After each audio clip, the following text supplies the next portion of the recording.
Some people have called this book one of the most vile and disgusting books they've ever read, and I'm halfway through it, and while there are some parts that are pretty repulsive, I'm not sure I entirely agree. That book would be Cursed Bunny by Bora Chung. Cursed Bunny is a translated work of Korean literature, I believe, translated by Anton Hur, who is a widely acclaimed translator of fiction literature. Chung comes firing out of the gates with the first story that is called The Head, and it is about a woman who is haunted by a human-like head in her toilet. It is absolutely crazy and will truly set the tone for the types of stories that you're going to read throughout this book. I'm only halfway through, and I started reading the first page a couple days ago and have been absolutely hooked since. It's a book that you certainly want to put down at times. I actually said in my book club that this book is vile, repulsive, disgusting, but I can't put it down.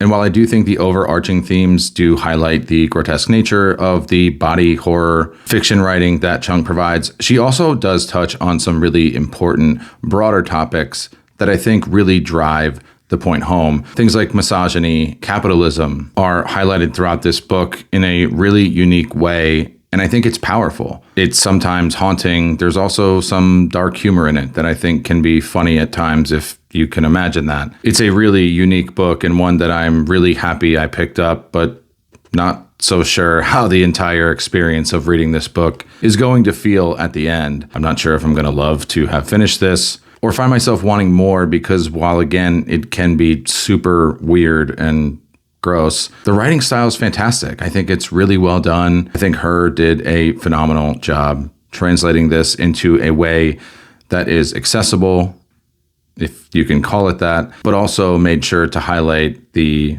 beautiful prose that makes this collection of stories just so interesting to read.